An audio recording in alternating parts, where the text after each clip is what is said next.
Listen to the vibes. Welcome, everyone, to another episode of Vibes. I'd love to welcome here Scott Dalhoover from the great band Dangerous Toys. And they've got an album that's going to be coming out on the 12th, I believe. And it's called Demolition. And we're going to get to know Scott and have a great conversation. Mr. Scott, tell us a little bit more about you. Well, how you doing, buddy? Well, I don't know what to say about myself. Just a guy in a band, the same band forever, pretty much the same guys. Uh, just music lover, guitar player, animal lover, dog lover, that kind of stuff. Typical semi redneck dude. And we're both Texans. I was born March 2nd, which is Texas Independence Day, which is Sam Houston's birthday, which is also my great grandfather's birthday. So I hit Oh, the wow. You've been in this band for how long now? Since what, the late 80s? 86 ish, 87. I say 87 ish. Mike Watson, the bass player in Toys, we're in Killeen, Texas, right next to the world's largest military base. Well, three world's largest military base, Fort Hood. They named it something else, Fort Cavazos for a while, but it's back to being Fort Hood. Um, we put bands together there, and we just couldn't get anything to gel. I mean, even it's bigger now, but it was a small town, and you just couldn't find anybody that was really serious about it. Their job got in the way, their girlfriend got in the way, their masturbation schedule got in the way. I don't know, all these guys. So we just chucked everything and moved to Austin, and we were there for a little bit, and just not that long, and we met. Uh, well, Mike was he found a those musician slips, drummer for hire or whatever. Right. Mark Gary, our drummer, and so we went and saw him, and we went to his house and hung out, and we started jamming together, and then we got another guy to play rhythm guitar, and we found a singer, a female singer, and we had that band going for a little while called Onyx, and we were drawn pretty big, pretty big. So big, in fact, that they quit wanting to pay us straight cash. They wanted you had to start selling tickets or giving tickets away, right? You'd give these tickets, and they would come at the end of the night and go, "Oh, well, man, you had so many tickets," just another way to rip you off. Right. But the crowd was packed, so we knew what was going on. Um, that kind of went its way with that singer, and we started looking for somebody. And again, Mike was at some pizza place. He could tell you the name of it, and he met Jason there. Jason was working at this place, and Mike said, "Hey, we're looking for a singer. We're looking for this. We're looking for that." And and Jason was helping him, and then we had gigs booked, other gigs, that we booked under the other band's name that we needed to fulfill. So Jason came in. He was playing with Watchtower at that time, and he came in and just started singing with us and working with us, and putting lyrics. He and Mike and Tim Tremblay, who was the rhythm guitar player at that point, started writing lyrics and stuff, and we came up with what you basically hear on the first Toys album. And unbeknownst to us, the year prior, this is before it was really popular, we had played the South by Southwest festival. Again, our friend, he's no longer with us, but Jim Ramsey was a promoter, and he's like, "Guys, I got to fill these slots." Not like now where people are playing in the, parking lot at Subway to anybody, anything to get it, to get into Southwest, South by Southwest. So that first year, we're like, "Oh, okay." So we played like it, again, like around midnight, 1 in the morning. And Celine Arnbeck had seen us, didn't make a move, but she saw us with the original chick singer, So she comes back the next year, and again, Jim's like, "Ah, you got to do me a favor, man. You got to do me a favor. We have this 1:30 in the morning, 1 or 1:30 in the morning slot." And we're like, "All right, Jim, he's been good to us." We're like, "Okay, we'll do it." Well, again, unbeknownst to us, she was banging around, and she went and saw the singer who had kept the original band name, and she was talking to some folks there. She goes, "This is not the same band. This is Where's the band? Okay, that's the singer. Where's the band?" And our friend Bobby Neely goes, "Hey, well, they're called Dangerous Toys, and they're playing, tonight at 1:30 in the morning at Back Room." So she comes out to see us, and it's pretty much the original Toys band. And after we do our show, she comes up and says, "Hey, I'm Celine Armbeck, and I'm from SBK EMI Blackwood International, some long name." And she goes, "And I'm going to sign you to a record deal." And thankfully, none of us were drunk, and we were very nice to her. and, and so we relayed this information to our manager, Tim Heine. At the time, he was doing Leather Wolf and Keel, and Oh some other yeah. bands, and some blues artists. And he was out in California. We'd give him our tape, and we were trying to, book more regional, national shows more than just, playing in general Texas area. And he goes, "Well, how did she seem? Were you guys nice to her?" Like, "Yeah." And he goes, "Yeah, she can sign you to any label she wants." And we're like, "Oh, well, I'm glad we were really nice to her." we're usually pretty nice. But you hear a lot of that. "Hey, this is what I can do for you. I'm going to sign for you." Everybody hears that. So that led to the Columbia deal and all of that stuff. And, um, that was crazy times back then. It's just, you're a young guy, 24, and all of a sudden, the world and opportunities open up for, us as a whole. And it was pretty nifty, I gotta say. Well, when y'all first came out, I know the first single was what, Teasing and Pleasing. No and teasing, pleasing. And I tell you what, I was blown away because during that time when metal first really started getting going, uh, it was very rebellious, and you felt like you were part of something different than what everybody else was doing. And then as radio and MTV and all that stuff is going, they flocked to it, but everything turned poppy. Well, And Poppy, and again, once a lot of money gets involved, and once people see there's opportunity, and by people I mean brands, corporations, labels, they want you to play it safe. And I mean, if you look in, yeah, we were rebellious on the rock kind of side, but you see way more crazy shit now. You know, crazy lyrics and shock value for shock value. Other than, we were more tongue in cheek, trying to, look at Sport and Woody, dude. I mean, we're just being fun and having a great time. We're not going, "You know what, man? What's the most offensive thing we can say and put into a song and grab some headlines and get banned and get the sticker?" We weren't trying to get a sticker. We got one. Remember those when it said, parental, pardon me, parental warning? You know, uh, it seems very mild in today's sphere of what's going on in music. Um, but that was the same thing with Alice Cooper when his shock rock, or Frank Zappa, or the unsung folks like Gigi Allen, who were just out of their minds for real. right. That guy was out of his mind for real. That was not a play on thing. But yeah, music in general to me today is even safe, and a lot of it's just fake.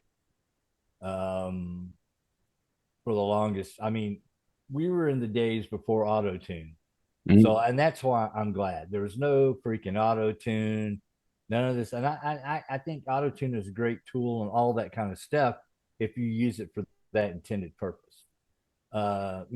Cher used it as an effect for what is that? Do you believe in Oh love yeah. or Do something you like that? What believe that? in love after love? Yeah, all that crap, right? And that was effect, and that was cool, and so it was like a production technique. But you got a But lot she of could sing. she could sing. Well, that's the thing. Cher is no Minnie Riperton, or or the Carpenters. Linda That Ronstadt. Linda Ronstadt, but those are some great singers, and Nancy Wilson. But Oh yeah. my point is, I'm glad that we were part of that generation in our music.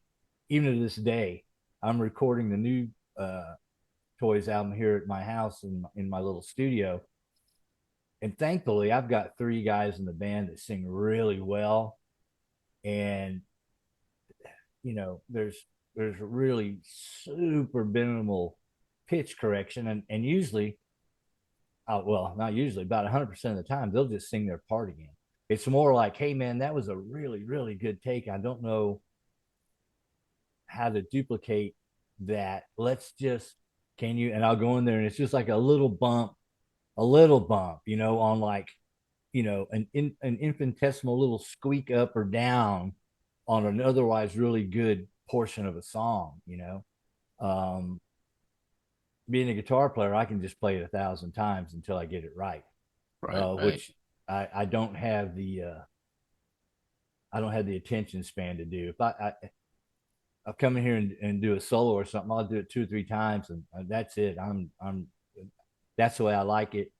I've learned a long time ago that seeking perfection isn't the thing. Seeking a feel, like man, that feels great. When you hear a new song come on, it's hitting you in the chest, or the riff is great, or the vocals making the hair on your arm stand up. Because I hear on some of my favorite records, on Van Halen records, I hear little weird stuff that I know they didn't mean to have on there. Eddie admitted it. Ted Templeman talked about it. Um, Even on Queen records, you hear just a little something. But it's like, Mhm. man, am I here to be a machine and search out for flaws, or am I here to enjoy this music? And that's what it's all about. And there's my long-winded spiel. Well, you mentioned that, and when the Stray Cats put out "Rock This Town," you can hear he messes up on one of the guitar parts, but And I love it it because you're never going to get that again. right, right. But there was something special about that recording, is why they You kept it. know, if you listen to ACDC stuff, uh, Malcolm and Angus have a very particular tone that I and everybody Right. else I know just love. And it's just those guys, and they don't have a lot of gain. They're not hiding behind a bunch of reverb. They're Hmm. not hiding behind a bunch of delay. Those guys are just so solid. And any kind of squeaks or glissandos you get or unintended mutes, it just adds so much flavor to the music, so much texture to the guitar parts. Same thing Right. with drums, or whatever instrument or vocals. Those things that add that texture, that once in a, uh, that magic moment. And I'm here not to fuck with that stuff. I'm here to let it go through and, hope people enjoy it. So, Right. We've got what, 3 or 4 singles out right now. yeah, yeah. So these are all from the Demolition album, which is a collection of demos that we were doing like right before Hellacious and after Hellacious Acres and before artists formerly known as, and before Piss. So we've got tons and tons of demos of songs that for whatever reason just didn't make the cut, whether we didn't have room for them, or maybe at the time we didn't think that it matched with, it didn't match with the other music on the record, which to me, I just, you know, whatever goes on, as long as I like the songs, I'm fine, you know. Uh, Are these songs going to be produced and put on another album, or are you just going to leave it like it is? Um, you never know. I can't. I don't want to say yes or no. Currently, none of the songs that are on Demolition are going to be on the next record. There are, however, some demos we ran into, and I'm like, holy, me and Jason were looking at some songs. I'm like, dude, why the fuck wasn't this on the record? So there's a couple, maybe three, that are going to be on this new record. The new album, the new studio album, full of new tunes, is going to be 80% probably brand new stuff. And like I Ooh, said, maybe nice. one or two, maybe a third song might slip on there. So it'll, just depends if we decide to do 10 or 11 songs, uh, album length, that kind of thing. You always have to be wary of. So, Well, most bands they do evolve from one album to the next, but I still like that original sound. This new album that you're working on, is it going to keep that traditional oh, Dangerous Toy sound, or is it going to it be harkens back. Albums like Pissed and especially artists formerly known as, we didn't really, we were on that little label, Dose Records, in Austin. We After we left Columbia, or mm, we were paid to leave. I'll say that. We were paid to leave. Um, and we just, for whatever reason, was, artists formerly known as is more industrial, and some people say it's ahead of its time. If you look at the stuff that's coming out now or whatever, it's just what we were wanting to do. You talk about evolving from album to album. Toys will evolve within the album while we're doing it. And go, you know what? Let's go this way, and all of a sudden, let's go that way, and then we have to look at what we have. But the new album, the new studio album, not the demo album, but the new studio album, it harkens back to that first album sweet? quite a bit, much more so even than Hellacious. And we've been playing a couple of the songs live, a couple of the songs for a couple of years now, because we're really tardy and on putting this record out. But again, we're not in a rush. We put it out when we're ready, and but I believe you're going to see it in 2026. I really do. And people were really shocked. I announced on Facebook or Instagram or something that we had two records coming out, and I was getting messages from folks like saying, "Oh man, you've been saying that for years." I'm saying, "No, you just watch." But then 2 weeks later, boom, there goes Demolition, and um, people have been quite pleased with it. So I'm really glad. It's refreshing. It takes me back. And I mean, I don't know how you feel. This is me personally. I feel almost as if the world is kind of leaving me behind and I don't belong here.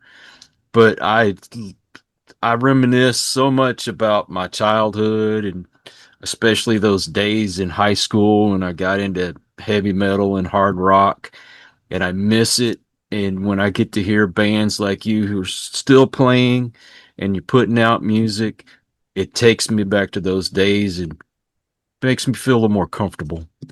Yeah, there's new music that I listen to by artists, but they're Right. usually instrumentalists or whatever.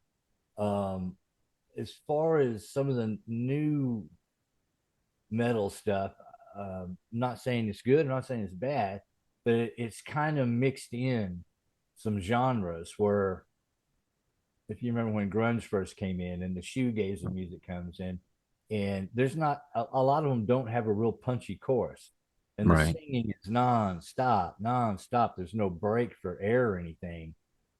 That kind of gets. I'm kind of like, hey man, why don't you let the music speak for a few bars, instead of dragging out this verse that becomes the chorus that sounds exactly the same. I'm looking at you, new country music. Looking at you, pop music. That uh, it's not defined. A lot of that music's not defined anymore. Country used to be country. Western used to be Western. We're old enough to know that, but now it's country and Western. I'm like, yeah, pick a side. Are you Right. Bob Wills? Are you George Strait? Are you Garth Brooks? Allegedly going around the country murdering people? What's that serial killer theory they have on him? I'm like, I hope somebody doesn't do that on me because we're all at the same airports, dude. It's real easy to match people up. So people died in DFW when I was flying out that day.